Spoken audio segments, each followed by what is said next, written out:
पहले तो मैं आपको बता दूं, मैं बैठा हूं एक बहुत शानदार जगह में और उसका नाम है जी Manila. Manila is a wonderful hill station in Uttarakhand, very close to Ramnagar, Jim Corbett से 3 घंटे की ड्राइव पे। और मैं निकला हूँ कुछ नेचर के साउंड्स रिकॉर्ड करने के लिए। अब बहुत जब से मैंने लास्ट 1 साल से नेचर के साउंड रिकॉर्ड करने शुरू किए हैं, बहुत से लोगों को क्यूरियोसिटी इसके बारे में जागी है और मेरे पास बहुत सारे क्वेश्चन आते हैं कि ये क्या है साउंड रिकॉर्डिंग, क्यों कर रहे हो। कुछ लोगों के क्वेश्चन थे क्या वैल्यू है इसकी, कहाँ आप यूज़ करोगे। कुछ लोगों ने ये भी पूछा, कुछ क्यूरियस माइंड्स ने ये भी पूछा, can this be used to understand the biodiversity. So I thought मैं एक छोटा सा वीडियो बनाता हूँ। हिंदी इंग्लिश की खिचड़ी होगी तो I am sorry for those who don't like the khichdi. तो खिचड़ी बनाने वाला हूँ मैं हिंदी इंग्लिश की, पर जो मेरे को फ्री फ्लो में आएगा मैं वो डिस्कस करूँगा। मैंने कुछ टॉपिक्स लिख के रखे हैं। तो सबसे पहला question, what is field recording? Field recording is a subject wherein you, तो आप जो आपके आसपास की आवाज़ें हैं उसको आप रिकॉर्ड करते हो। वो आवाज़ें अलग अलग तरह की हो सकती हैं, पक्षियों की, इंसान की, बारिश की, बहुत सारे एलिमेंट है। मैं अभी एक नेक्स्ट सेक्शन में उसके बारे में डिस्कस करूँगा।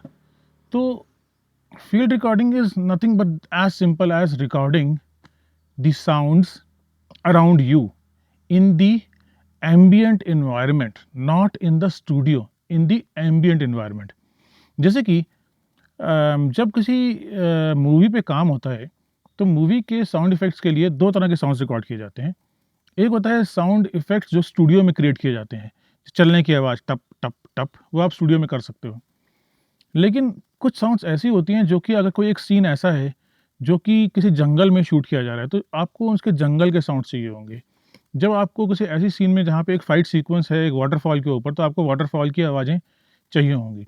या फिर किसी डॉक्यूमेंट्री फिल्म में आपको अगर कुछ साउंड, एम्बियंट साउंड देने हैं और आप किसी स्पेसिफिक बर्ड के ऊपर काम कर रहे हो, तो I think it is very much necessary कि उसमें विजुअल्स के साथ साथ उस एक्चुअल सब्जेक्ट के साउंड्स भी होने चाहिए।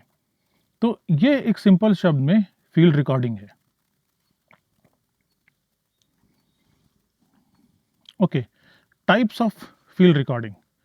फील्ड रिकॉर्डिंग के मोटा मोटा 3 टाइप हैं।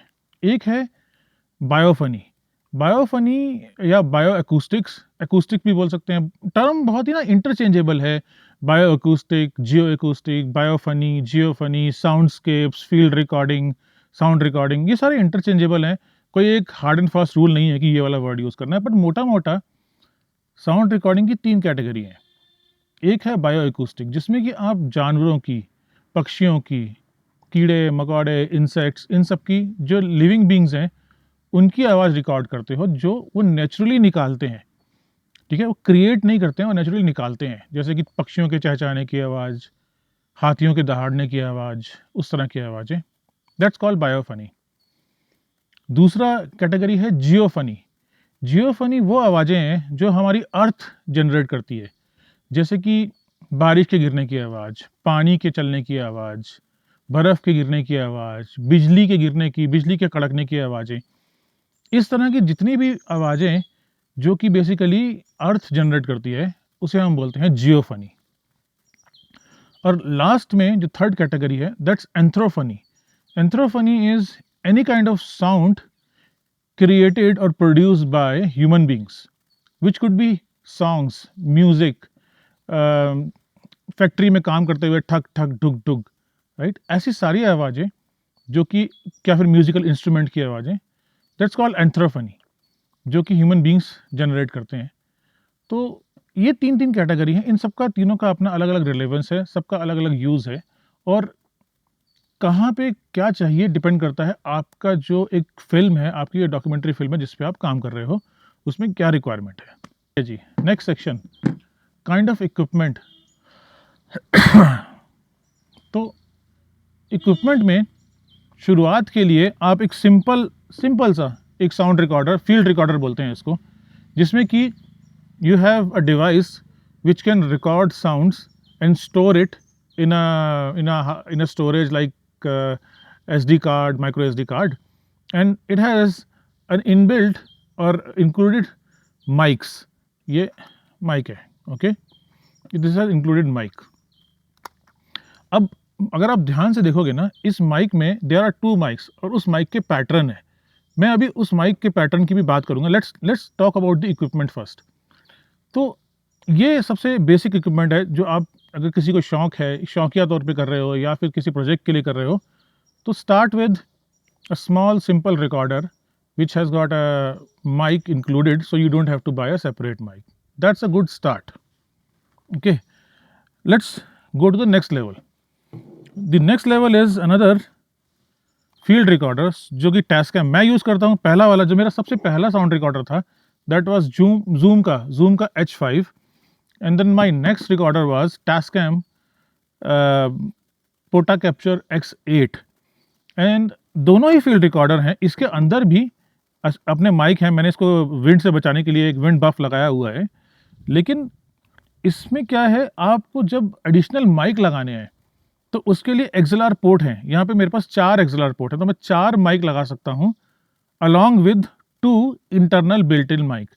Zoom H5 में 2 XLR इनपुट हैं और फिर 2 आपके जो बेसिकली इनबिल्ट माइक है।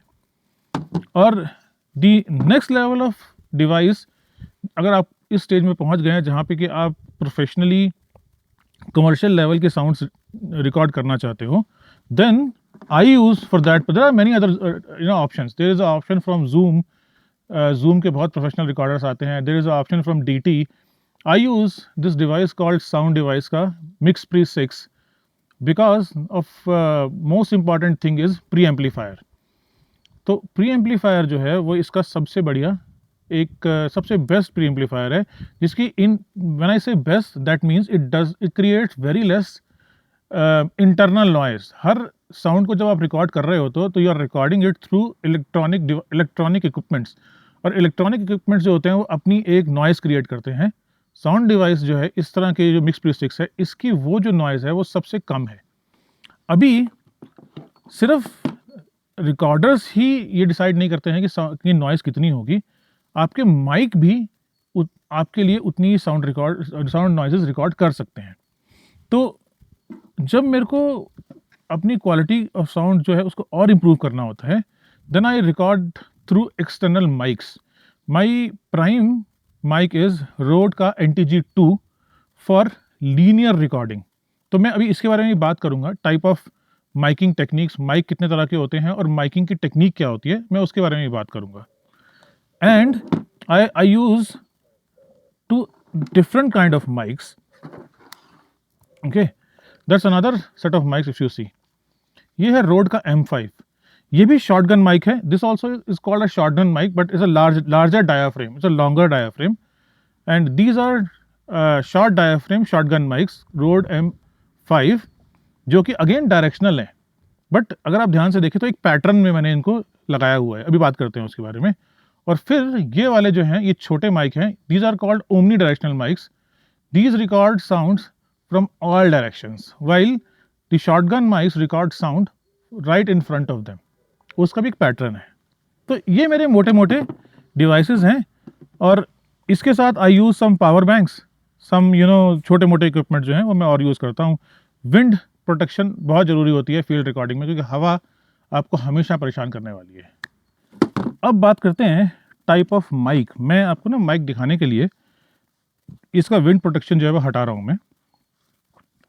सो this is a typical shotgun mic. Shotgun mic को अगर हम इसको हटा देंगे, so this is my typical shotgun mic. This has got some electronic components at the end, and then some slits on the side, that is to reject the echo that comes from different directions. वो हम अभी इस topic पे नहीं बात करेंगे। But there are roughly 4 or 5 type of mics based on which area of sound they record. One of the most basic type of mic is cardioid mic. Cardioid mic का सबसे बड़ा benefit होता है, they only record sounds in front of them, right? So if this is your mic, they will record sounds right in front of them and will reject anything and everything that is coming from the sides and the back.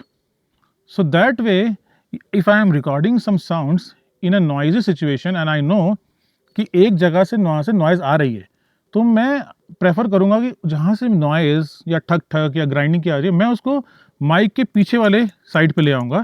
So mic will reject a lot of that noise. सारा नहीं होने वाला है, ये बहुत clear है. तो ये हो गया cardioid pattern.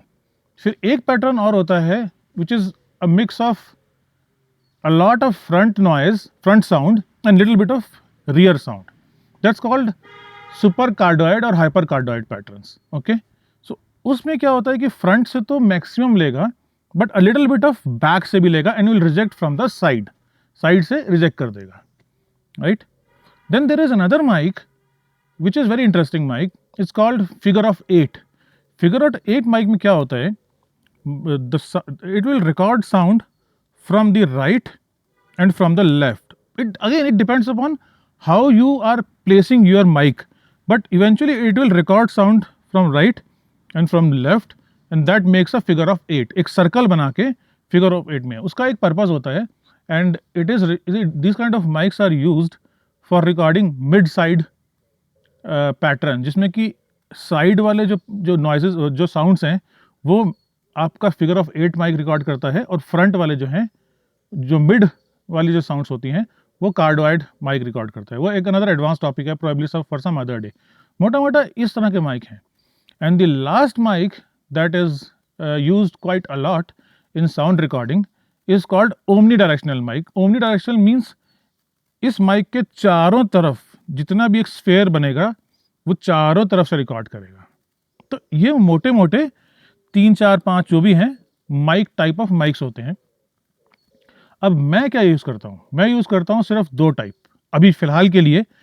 As I will progress I might use some others. अभी I am using cardioid mic when I know that I have to only record sounds and I know my source of sound.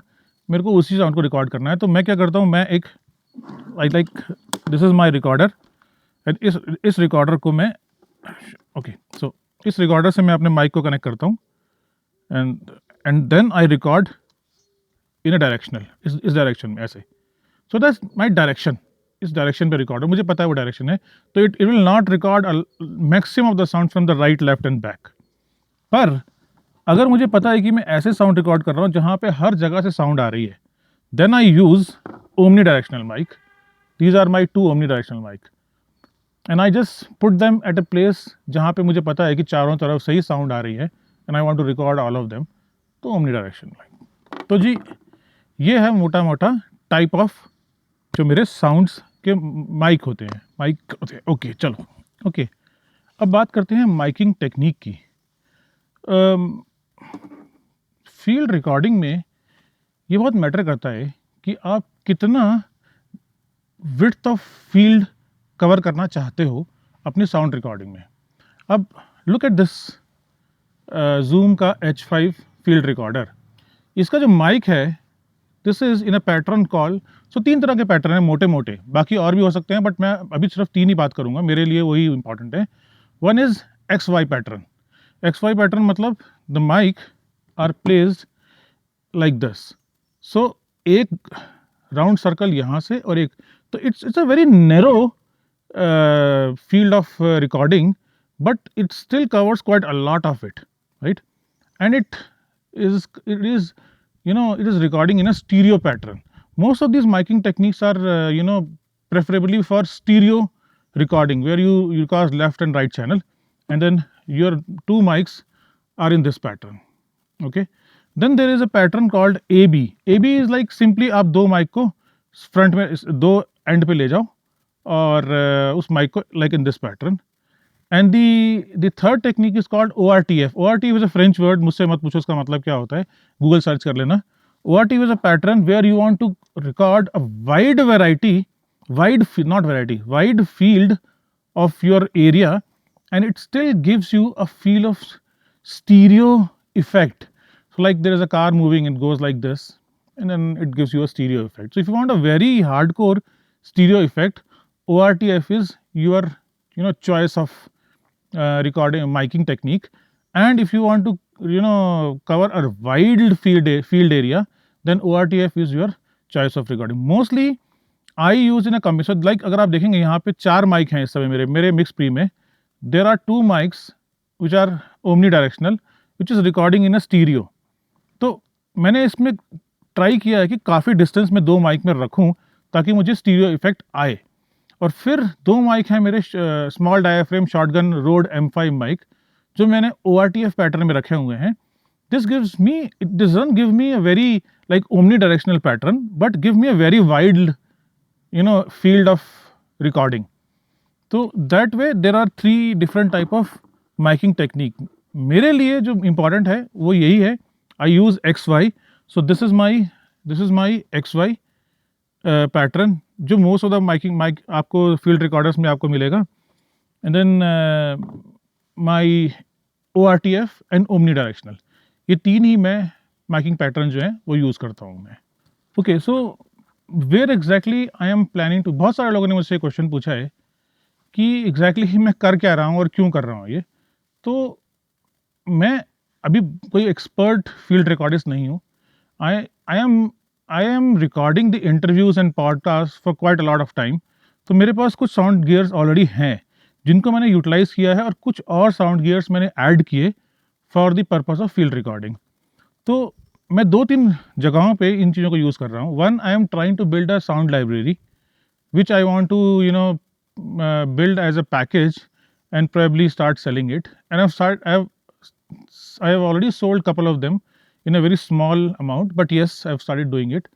The other thing I am trying to get into is being part of the documentary filmmaking team where they want to record good quality sound for their documentaries.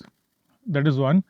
And the third area where I am trying to record a lot of wildlife sounds, and I am also working on few projects wherein we are recording the biodiversity of some of the jungle areas and trying to understand how much there is a noise and कितनी noise है उस area में और कितनी biodiversity की birds की animal की sound है and कैसे वो sounds हमारी बायोडाइवर्सिटी को इम्पैक्ट करती हैं. ये एक बहुत खतरनाक स्टडी है, बहुत ही इंटरेस्टिंग स्टडी है. So sound acoustic can actually help in understanding the impact of noise and sound pollution on the biodiversity of any specific area. So that's a very very important field जिस पे काफ़ी लोग काम कर रहे हैं. It's not a new field but it's a very important thing. So I am also working on that area as well. तो ये 3 जगहें हैं जहाँ पे मैं कर रहा हूँ. And I'm liking it. So as of now, I'm not adding any heavy commercial, value into my recordings. All I'm doing is I'm just improving my recording skills. So as and when if I have some good projects, मैं उसमें अपने skills को use कर पाऊँगा.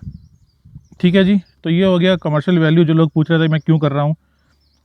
Okay. Last छोटी-छोटी tips हैं अगर आपको sound record करनी है तो, जिसमें से कि सबसे important tip you need to go to, depends on what you are recording. अगर आपको बायो फनी रिकॉर्ड करनी है, साउंड्स ऑफ बर्ड्स एनिमल्स, तो आपका सबसे बड़ा दुश्मन है वो है आपकी ट्रैफिक नॉइस, गाड़ी की हॉन्किंग, विलेज में लोगों का चिल्लाना, डॉग्स का barking will not add any value into your sound recording. So you need to move to a place which is absolutely away from these kind of noise pollutions. Then जियोफनी में कई बार ये शोर matter नहीं करता है क्योंकि जैसे बारिश है, बारिश की आवाज़ें होती हैं जो बहुत ही हाई पिच नॉइज़ होती है, हाई डेसिबल साउंड्स होते हैं, तो उसके अंदर साउंड नॉइज़ कहीं ना कहीं छुप जाती है. तो वहाँ पे शायद थोड़ा बहुत आप साउंड को आप एक्सेप्ट कर सकते हो. बट अदर देन दैट पानी की आवाज़, बिजली के कड़कने की आवाज़, जैसे मैं अभी एक प्रोजेक्ट करने वाला हूँ in Orissa to record the sounds of thunder and lightning. That will be a pure extreme level of geophony. उसमें अगर थोड़ा बहुत साउंड नॉइज होगा तो I don't care, but birds के साउंड में and if you want to produce commercial level sounds you need to literally make sure that your location is far away from the sound noise pollution. Okay, second thing जो कुछ लोगों ने मुझसे पूछा है कि कैसे हम स्टार्ट करें साउंड रिकॉर्ड करना। देखो, रिकॉर्ड आप फ़ोन पे भी कर सकते हो, एज ए हॉबी कर लो, नो प्रॉब्लम। पर अगर आपको लगता है कि you want to build sound recording and field recording as a career or as a secondary career into your already, if you are already doing photography or videography, then I would recommend get at least a decent field recorder. आपको Zoom का, Tascam का, Sony का बहुत सारे मिल जाएंगे, second hand भी मिल जाएंगे. There is no harm in getting a second hand field recorder, but at least get a dedicated field recorder, right? And then gradually you can add mics as and when you think you know what exactly do you need. तो ये दो मोटी मोटी technique हैं sound recording की. ये एक तीसरी tip, it's a patience game. मेरे साथ ऐसा बहुत बार हुआ है, कई मेरा पूरा ट्रिप जो है निकल गया और मुझे कुछ भी ढंग के साउंड्स नहीं मिले. और कई बार ऐसा हुआ है कि 1-2 दिन के अंदर ही मुझे इतने अच्छे साउंड मिले that it made my trip successful. So ये वैसा ही है जैसे कि आपका वाइल्ड लाइफ फोटोग्राफी है कि कभी आपको बहुत अच्छे फोटोग्राफ्स मिल जाएंगे, बहुत अच्छी साइटिंग हो जाएगी और कभी कुछ साइटिंग होगी नहीं. Sound is like that only, right. Fourth interesting thing is sound alone will not make an interesting proposition. Video alone will not make an interesting proposition. So you need to work on your video skills, and when you are recording sound, also record the video around those sounds. So if you want to showcase those sounds in YouTube, you can always add that into your YouTube channel and showcase to others that this is how you record the sounds and this was the area around it. तो वो भी आप कर सकते हो. और ambient sound की, और आपको एक और चीज़ आप कर सकते हो. देयर इज़ अ वेरी, ये तो बहुत पुरानी टेक्निक है कि बहुत सारे यूट्यूब चैनल हैं जो कि एम्बियंट साउंड्स को 1-1 घंटा 2-2 घंटा के लिए रिकॉर्ड करते हैं and they put that in YouTube channel and it works very well. I seen some YouTube channels जहाँ पे कि 1-1 घंटे के रिकॉर्डिंग जो है उनमें मिलियन व्यूज़ हैं, because people love to hear rain sound, thunder sound, bird chirping sounds for their sleep, for their relaxation. So वो भी एक बड़ा अच्छा यूट्यूब का आपके कंटेंट हो सकता है for recording sound. So you can try that as well. ठीक है जी, डन. सो ये है जी मोटा मोटा. अभी मेरे पास क्या प्रोजेक्ट्स हैं, मैं 3-4 प्रोजेक्ट्स पे काम कर रहा हूँ अभी. एक प्रोजेक्ट है जी केव्स ऑफ मेघालय, साउंड्स जो केव्स के अंदर होती हैं अलग अलग बर्ड्स की, पानी की. एक थंडर प्रोजेक्ट है एंड सीस्केप्स का एक प्रोजेक्ट मैंने अभी जस्ट डॉक्यूमेंट किया है, जिसमें कि हम लोग सी के अंदर की जो आवाज़ें होती हैं उनको रिकॉर्ड करने की कोशिश कर रहे हैं. जो सबसे अच्छी साउंड मैंने अभी रिकॉर्ड करी, जो सबसे मज़ेदार साउंड थी, वो थी लद्दाख फ्रोज़न लेक्स के साउंड. अगर कभी आप लद्दाख में विंटर में जाओगे तो लेक्स जम जाती हैं और अगर बाहर खड़े होगे तो आपको कुछ सुनाई नहीं देगा. लेकिन जब मैं अपने कॉन्टैक्ट माइक्स उसके ऊपर रखता हूँ, contact mics are kind of mics where you actually place them right on the surface of the source from where sound is getting produced. तो मैंने अपने माइक रखे फ्रोजन लेक पे और फिर जो आवाज़ें आई ना, टक टक गुडुम गुडुम ढुडुम, वो अपने अंदर एक यूनिक साउंड स्केप है और आई लव दोज एरिया. तो मैं अब आई थिंक आने वाले 4-5 साल में विंटर में लद्दाख में रेगुलरली रिकॉर्ड करूँगा एंड आई विल इम्प्रूव, क्योंकि इस बार मेरे पहली बार वो साउंड रिकॉर्ड किए थे तो मज़ा आया मेरे को. सो यही है फील्ड रिकॉर्डिंग. मज़ा आ रहा है, इंटरेस्टिंग टॉपिक है, इंटरेस्टिंग सब्जेक्ट है. बहुत कम लोग इस पे काम कर रहे हैं. फ़िलहाल मेरे लिए ये लर्निंग फेज़ है, तो मैं अभी ये सीख रहा हूँ. मैं एक्सपर्ट नहीं हूँ, number 1 and number 2 is number 3. I am not an expert in field recording. I am learning, and if you want to learn with me, you should follow this channel where I'll be putting a lot of tips and tricks to record these sounds. तो आप channel को subscribe करो, like video को देखो. मैं actual field recording के साथ साथ बहुत सारे ऐसे वीडियोस डालूंगा जहाँ पे आपको टिप्स मिलेगी, हेल्प मिलेगी कि आप साउंड रिकॉर्ड कैसे करें डिफरेंट सोर्सेज के. So thank you very much for watching and stay tuned.